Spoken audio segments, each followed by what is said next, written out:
Ladies and gentlemen, it's time for the semifinals here for round 2 of the 2015 Pro League. My name is Wolf. I've got Moonglade here with me tonight, and this is going to be a great match, Moonglade. This is going to be so good, man. I'm so excited for this one. Jin versus KT. Got a sick match to start things off. TY versus Trap. Damn, it's going to be exciting. It's going to be on Vaani Research Station as well as we have a look at these teams. Now, the depth of the Jin Air roster is so strong right now. They have so many good snipers they can rely on. Whereas KT really relied on stats yesterday. He was really their hero. And I feel like SKT just was hoping that they could actually take this guy out. They even tried to use some weird picks like Sorry, for example. I think the decision-making we saw from SKT might have bit them a little bit in the backside. But I definitely feel like this is going to be a much closer match, and I don't think that KT Rose is going to rely on stats alone today. They're going to have to rely on other players as well. Yeah, well, you know, Black didn't get a chance yesterday, and I'm sure he was going to be on the cards if we did see Sats go down. And it's kind of interesting we're seeing this trend from KT. They're starting with these weaker Terran players. Like, they're clearly been weaker. They haven't been performing very well all season long, starting with Flash yesterday, starting with TY today, and TY, he has not been on the radar for quite some time. No, he really hasn't. He seems to be kind of just taking a bit of a break, taking a bit of a breather, trying to hone his skills in the background. And there's a shot of Stats and Maru on the left side, probably the two big names of today. I think what everyone is hoping for to see, rather than that matchup, though, is actually Maru versus Life. I think that's the most anticipated. Game 7, please. Yeah. That would be the dream right there. That's what everyone is hoping we're going to see, Moonglade. Here are our maps. Trap versus TY starts off on Vaani, which is our repeat map. They're going into Merry-Go-Round, Deadwing. Sejong is game 4, so we're going to see that no matter what. Expedition lost. Overgrowth, though, is towards the end down there at game 6. Yeah. See, I like this for a Terran pick if they get past Vaani Research, and they got Merry-Go-Round to go to, which is, you know, a good map against Zerg and Protoss. Then Deadwing kind of goes back to the Protoss favor again if you're going to look at it based on races and whatnot. Trap, if he wins this game, he's going to have to, you know, weather the storm on Merry-Go-Round, which is, I'm sure, what they're looking at. Exactly. Let's take a look at points here for just a moment to remind kind of everyone where we're at here. KT Rolster actually surprisingly tied with StarTale, who had a terrible, terrible round 2 down at their last place. So a win today would actually further put KT Rolster ahead going into that final playoffs. And unfortunately down there for MVP, Samsung, and Prime, they're a bit behind. Yeah. For Jin Air, they're just on the cusp of CJ. Yeah, those last 3 teams, man, they got some catching up to do in round 3. That they do. Just taking a look at this, MVP is Lucira is the only player that's not in the playoffs actually in this list. We talked about this, but look at all of those Jin Air Green Wings players, Rogue, Maru, and Cure. Also got for KT, Stats, Life, and Zest, so 3 for each. Here we look at the team data. Yeah, for this you could see basically how many of these players have won, you know, say 4-2 in this all-kill format. You know, how they won their all-kill formats that they've had in the past, as well as the regular season wins. So not a great amount of data here, to be totally frank with you guys, but just one of those like weird, unique stat sheets that we get. Yeah, one of those funky things to start the show. Better than that pie chart we had once upon a time where we questioned everything. Yeah, that was when I was like, I don't even know if actually percentages add up to 100 anymore. It's like, well, I think we've got to have a sit down with these guys, because this pie chart ain't going to do nothing. No. So here you can see the records of these players, how well they did, how many points they got, and how many points they gave in their respective rounds. So you can see Maru and SOS kind of leading the charge here. Cure and Rogue as well, just having a great time.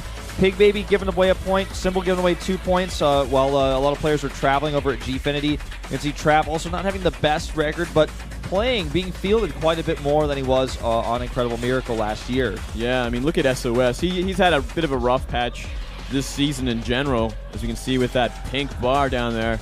Yeah. But he has been looking better and better. It seems like he's improving, showing a bit of the old SOS we know and love. And look at that flash downwards pink arrow for round 1. It hits right at the bottom, almost. He gave away 6 points, it looks like, down there. Damn. Zest, on the other hand, you know, he has a 6 points gained, but also 5 points given, so he's only got really a positive indicator of 1 for his team. Whereas Stats has really been the big man on campus. And Life also grabbing a few points as well, but Stats really, really pulling KT together, holding them together to get them into this playoffs. Oh, yeah. He even won the playoffs for them yesterday. Yeah, exactly. He's kind of vital to their success at this point going into the playoffs here. We do have this esports festival I'm not going to talk about it too much. Brennan and I kind of detailed it to you guys yesterday. You can go down to the World Cup Stadium, or actually no, the World Cup Park in Sangam-dong, which is, I guess, around the same area. And it's going to be on the 2nd of May to the 3rd of May from 12 to 8. So if you're in Korea and you want to check that out, go to that website down there at the bottom. Got some events here in the studio, some roulettes, some guessing games you can play. If you can't read this, you're probably not going to be able to figure it out, to be totally frank with you guys. If you go to the Pro League Facebook page, you can actually guess which player it is in a hidden picture. You might be able to do that without speaking Korean. You might win a prize. But there's all sorts of prizes like coupons here in the studio for coffees we're going to have in the future, as well as World of Warcraft Collector's Editions, things like that. It's pretty interesting stuff there. As we get ready for this game. Yeah. These raffles, man. They're totally unrelated. It doesn't help when it's in Korean. I'll say that much. Not for the English stream. Yeah. So I'm just giving it to you guys, telling you guys straight, because, you know. Well, thank God for you and Brendan, right? Otherwise, we would just have no idea. I wouldn't have any idea. I'm like looking at this like, well, I guess there's something going on. There's something going on. There's a bunch of squiggles on that screen. Well, I can read it. I just don't know what the stuff says. Yeah, sure. But yeah, it's there's some events going down here, but the most important thing is just come down here. The finals are going to be on Saturday, so be sure to come down for those because entry is free. Normally, I would say if you come here like even 20 minutes before the show, you're probably going to get a decent seat. But for the finals, I'd say finals, 30 to 40 minutes probably, maybe an hour. If you want a really good seat, probably an hour. Yeah, I'd have to say. We're not going to help you out at all with that either. Yeah, it's all up to you. You got to. It's first come, first serve. There's no reservations or anything like that. We don't do that. No, we don't do that. But it's all free, so don't worry about that. Yep. Well, look at that prediction time. Two players, two casters, Korean casters, actually going for TY here. Yeah. Interesting. Could be based on the map. Vaani research, not bad at all for Terran players. Obviously, that puck and natural, great for dropping. Huge amount of airspace around the whole thing. But I don't know. Trap is just, I feel like, in such a better place right now. Yeah, I that was think so too. Eerie silence, by the way. Did you notice that? Yeah, it was really quiet. That was really quiet. I just wanted to hear my voice, so I talked. Well, we didn't actually get to see the percentages of the casters, but I think Daehyun actually passed you slightly. Oh man. But he voted for Dark yesterday as well, so I guess we're all consistent because that was the only real vote we had yesterday. So okay. But all of our ratios are still above 60%, which is actually incredibly. It's incredibly unusual to have that kind of prediction rate. Like, we're all pretty good at this. We're getting better. Alrighty. Well, time to get this show on the road. By the way, if you're here in Korea and you want to text that number up to the top left, you can actually vote between these two players. Here's Trap's stats, as we saw earlier up on screen. He's 3-3 this season. He's 1-1 versus Terran. He's played quite a few Pro League games in his career, including his time on STX Seoul back in Starcraft 1, and then an Incredible Miracle last year. So some experience with this guy. I think he's a good all-around player to send out first. You don't want to lose your first player if you can help it, one of your stronger ones. Absolutely not. And I mean, this guy, he had a lot of success recently in the IM World Championships. He did actually beat a couple of very impressive Terrans in best of fives, and they were Fantasy and Flash. So you know what, he's got some experience. Doesn't show in his Pro League records, but he's definitely got some. Yeah. Now, this guy, as we were talking about before, just not as impressive this season as it was last season. He's 2-4, which is kind of the opposite of where he was at last season. He was at like 8-3 or something, and he was the Protoss killer. He was the only Terran who were consistently beating Protoss. Oh man, that was a long time ago. Yeah. Now he's 0-1 versus Protoss. He really fell off the map, and I mean, I looked at this guy's stats, and he's just been playing a ton of online tournaments. And whenever a player is doing that, they're in a bad place, I have to say. Yeah. That's when you're just trying to hone your skills. That becomes your practice, actually, is playing online tournaments. If you don't get fielded in Pro League. Exactly. All right, guys, we're going to start this one. Game number 1 on Vaani Research Station. Trap versus TY right now here at the semifinals of round 2.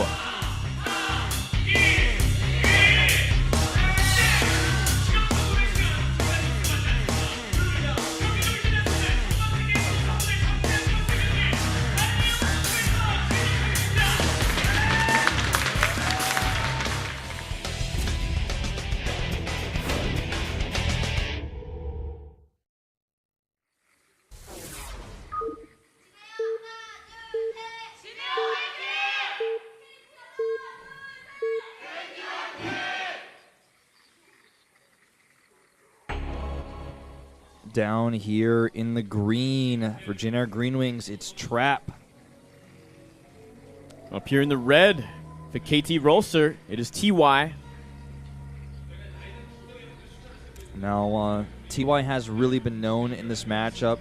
Hey, thanks for coming. Hey, guys. Looking Glad to good. have you. Bang that together. Bang it together, yeah. That's right.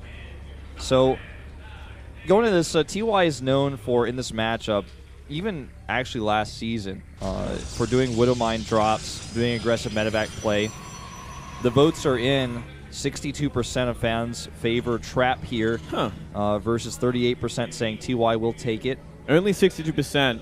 Surprising, in my opinion. I feel like Trap is such an advantage going into this, just in terms of where he is at in ability. Sure, and Moonglade, Brendan and I were talking yesterday, Valdez and I are having a chat saying that we think part of the reason why some of these votes seem to be a bit skewed based off of fan preference rather than, like it's almost like who they want to win or who they're cheering for rather than who they think is actually going to win. But if they get the guess wrong, they don't win a prize. So I feel like they should probably vote for who's like really strategically and statistically favored, but oftentimes they just vote for, I think, who they like.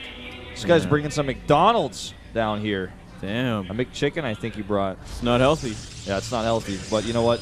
Sometimes you're in a rush. You got to get down to Pro League playoffs ASAP. You just got to pick up McDonald's on the way because you didn't have time to eat. You just came from work. Well, there's a Subway, at the station. You should at least go for the Subway. That's what I'm saying. I mean, let's be real.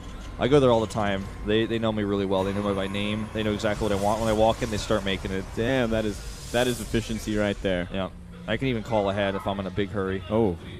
We've got a CC first here from TY, by the way. Yeah, nice and greedy to start things off. Didn't really expect this, actually. I kind of expected him to play off of perhaps Trap's greed and try to do another one of those Widowmine drops. Well, he's in the same team as Flash, and if Flash does one thing, it is CC first in every single game. So maybe inspired by that. Surely TY has been struggling in recent times, and maybe he has been looking to Flash for the answers. As we did hear from Life once upon a time that Flash was the most successful player when it comes to practice time. Just doesn't find it when it comes to Pro League. Yeah, he's definitely had some issues. We do see a scout here from Trap to just make sure there wasn't any 2 barracks proxy or even a Reaper proxy towards his base.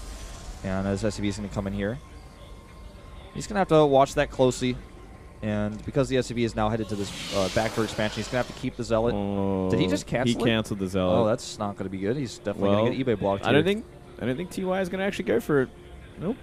Huh, okay. Opportunity missed there. Definitely a big opportunity missed. Yeah, that was a huge mistake from Trap. But TY just playing straight up, man. He's just going on autopilot, not really taking advantage of anything just yet. Oh, he has mined a bit of gas here. And, not going to see that Stargate either. But he mines a bit of gas and starts that reactor. Yeah, this is kind of like the very greedy version of the CC first. This is kind of the danger version, because normally we'll see players add like a second and third racks before anything else, so they can get the bio out. Yeah, and is this going to be a proxy, you think, Moonglade? Because he's got about 100 gas here. I think. Well, he's making the factory in the main, but he could always put the starport down here, right? Yeah. Looks like he's just checking for proxies instead. Yeah. A fair thing to do here. And we already see that Stargate well on the way for Trap. It's going to be finished very soon. Yeah, and with this Stargate finished up here, he's going to be able to come out and put that Oracle pressure on and probably transition into Phoenixes, especially after he scouts what TY has been up to in this game so far. Yeah, a couple of Phoenixes don't go astray, especially against these kind of mine drops. Yeah, we saw a ton of Phoenix play out of stats yesterday in this matchup. He did incredibly well with it, and I think that's just what we're going to see here as well, most likely. Oh yeah, it shuts down mine drops so efficiently without having to go straight into Robo the instant it's finished. But he's going to queue up actually 2 Oracles before he tries to go for anything else. Yeah, and this first Oracle's really going to be the first scout that he actually is able to get off in this game. He's sending a worker, I think, up to check the front right now as well. And that's going to be like the first piece of information that he gets. Starport just being made at home, meanwhile, for TY. Yep, just making those mines, getting turrets in both bases. Late one in the main, but you should have enough Marines to defer this Oracle away. Yeah, the Oracle flew right into the watchtower, so he knew exactly that it was coming, where it was coming from. He's totally set up here.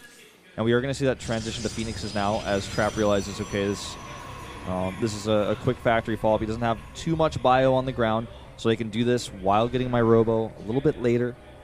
But TY with the CC first is in a pretty good spot economic-wise, and he also shut down the Oracle harass, so that's a lot of gas invested here for Trap that just hasn't gotten any return. Yeah, look at this. He's adding a Raven after this. It's going straight into Raven. That's something we don't normally see too much. Yeah. And I think well, he's going to make a tech lab with the factory, but let's see if he's actually going to use that tech lab on the factory, or simply he's going to be used for that barracks. That's a good question. That's interesting. Yeah, we saw yesterday a Raven just used to, deter observers from his base, so he's, denying information that way. But also, the Raven just got picked off by Phoenix Scouts, so it was kind of the sad, funny Raven. The Phoenix just came into Scout, and then the Raven just died. Right. Yeah. Well, it looks like it will be used for the same sort of thing, it seems. And that tech lab simply for the barracks. So factory not going to be used in any sort of form currently. Making add-ons straight up. Yeah, not going to be a tank. No, it could have been a tank with a Raven, like some sort of funky style that we might not have seen much of, but yeah. And we've seen TY do this before. Yeah, exactly. I fear it's just going to get picked off eventually by these Phoenix. Yeah, most likely. Just going to try to deter some scouting with it, I guess. And, he's building up a ton of barracks here. In fact, I think he just added 4 more on top of his 3. I think he's going up. Is that 6 barracks now? Or is it 7? It's going to be 5. Oh, I'm totally wrong. It's 5. Oh, it's fine. Nearly. Yeah, 5 racks is kind of the norm for 2 bases. And no third CC on the way at all. Yeah. So, but you know what? This is a very greedy build from TY, but obviously he's not really been applying any pressure whatsoever like we do see from the more successful Terrans like Maru and whatnot, who will be just simply mind-dropping the entire game and trying to put Protoss on the back foot when it comes to economy. Now that Raven did push that observer out, stop the scout. So he doesn't know how many barracks there are. He doesn't know if there's a third CC. Even picks off an SCV right here with his Stalker. And he's bringing 2 Oracles over here. I think just a tag. There's the first tag. He's going to pick off a Marine for free. And meanwhile, the Observer actually avoids the Raven. Oh, wow. Nice moves. Good. Oh. Well. I don't know if he saw that barracks, actually. Nope, he did not. So he doesn't have much information here whether there's a third CC or not. I think he could tell it based on the army that he saw that probably not. It's a pretty big army, right? Like it's kind of a scary sort of size for it. And he does have a Raven out as well. So it seems like he did invest in other things besides the third CC. Still no drops at all from TY. I feel this is it's such a dangerous thing to go against a Protoss like this. You're simply aiming for the mid to late game. You're going to be clashing big armies, which is, I feel like, more in Protoss' favor once they got their ball up and running. You know what's really cool about how he's deciding to use these Oracles? He's just chaining together. Oh, I don't know if that's worth it. Ooh. Didn't even get it. Well, he forced out the point defense drain. It's such a weird place. True. That's a pretty good move, I think. That's really going to weaken the drop that TY might have been waiting to do with this Raven. Drop down some PDDs and simply extend the duration of that fight. But instead, it's going to be used at the Watchtower. Still completely revealed there as well. Yeah, and that's what's been really cool about this. Like, when you have these 2 Oracles that haven't really used a lot of their energy, you're constantly able to chain these tags. He could chain them together. And because he always knows where the army is, as soon as he sees it's about to run out, he can grab it. And look at this. He's going to be able to grab this Raven now because he sees with that chain tag, it's out of position. But look at this. We have 4 Medivacs full of bio coming towards that pocket natural as well. This is going to be a pretty sticky situation for Trap. And he doesn't really have the vision he needs. He's going to run into the Phoenix eventually, but they're going to be simply landing there and not really take too much damage. Trap's Oracle play this team has been godlike, but here's that scan. He sees there's nothing here but 2 Phoenixes. Has to recall from his third. Oh, wow. But that means his third is exposed now. He's only got a few Zealots here and an Oracle, so I think he's going to be in a lot of trouble dealing with that army. I think he's going to lose his third base potentially here, Moonglade. There's nothing here. He needs to turn and run over there to save that. Yeah, I think he might actually just lose it. If not, he's going to be losing a lot of probes. He's going to go down, it seems. Ooh. That Widowmine hit not doing him any favors.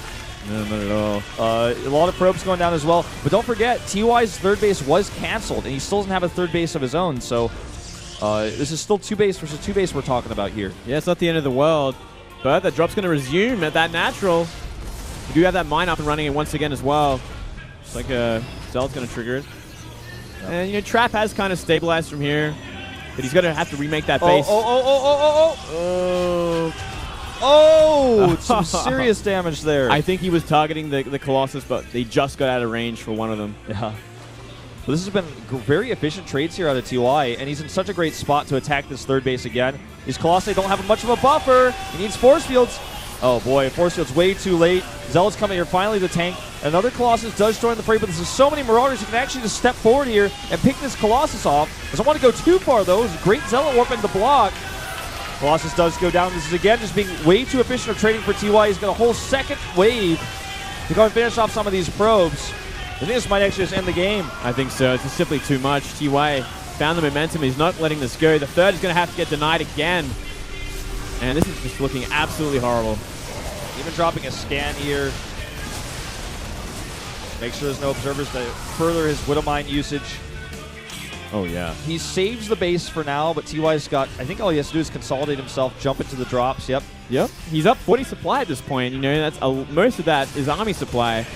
He's only got that third base up and running now. Another nice Widowmine hit. Hit that Colossus as well. The only thing he's really missing is Vikings, right? But he's got so much bio that I don't think it really matters. Oh, I don't think it matters at this point because there's simply not enough buffering for these Colossus that are here. And I think this is just going to be the last nail in the coffin here because he's going to come in, even now on top of the tech, just outrunning this army so easily because even though there's Blink on these Stalkers, there's like no Stalkers. There's one Stalker on the map now. Oh, yeah. It's just going to get dropped as well. And now we see the army getting split up again. Colossus are actually split up this time. And a red one trying to fight an army on the right side. Boom, it's gone. And again, finally able to like use his Colossus range to pick off one Widowmine. That's all he's going to get. This Colossus gets burst down. Yep, not a chance at all. And I think we're going to see Trap tap out in just a second. Yeah, Trap really the favorite here, but TY playing a great game. GG. What a great game out of TY. Yeah, it's a bit of some of the old TY that we did see last year. And a good map to do it on. You know, he played the map very well. Got that economy booming before he started the drops, and it was simply too spread out for Trap to really do anything about it. He kind of went against the grain of the meta, too. He stayed on 2-base for a really long time. Yeah. He was like, I'm just going to hardcore 2-base, 5 racks, never take a third until after I've really hit yours so hard. And he was, you know, he was constantly revealed with his first wave of units, but he managed to keep his second wave so hidden that it totally blindsided Trap when he sent those 3-4 medevacs into the pocket natural. And that's where things started to go awry. Had he been able to hold on to those a little bit stronger, then I feel like eventually the 3-base economy of Trap would have kicked in too much, but he was just constantly eliminating the Colossi. And if you eliminate the Colossi, you keep the Colossus count low, you don't need Vikings to fight this army anymore. Yeah, exactly that. And because he invested so much in Stargate units, Trap, like, he didn't really get Blink Stalkers or enough Blink Stalkers out at all. Not really anything to deter these drops from happening, which is so important. And yeah, he did go for that third base, but it was so thinly stretched because of these Stargate units he invested in that it just wasn't enough to defend against anything. Trap looking pretty beat up of himself after losing that one. This is a great start for KT Rolster to get that momentum going, to get TY on the front line. Somebody that, frankly, I feel like most Gen R players are thinking to themselves, like they definitely have a contingency plan here, but they're mostly thinking, okay, if Trap's going to take this, we're thinking about Game 3 if Trap loses Game 2. Yeah. But now they've got to kind of totally rethink how they're going to take this, whereas KT has got this sick start, such a great bonus here going into this one. Yeah, well, who are they going to play on this map? It's going to be merry-go-round. Are they going to throw out Rogue, perhaps? That could be a pretty good choice, I'd have to say. I doubt they want to use Maru just yet. You know, that's a good question. They don't want to use the Protoss on this map, not against TY, and especially not after how TY played that last game. You know, I wouldn't mind to see Rogue here. I think it'd be Rogue. I think this is the time Rogue has to come out.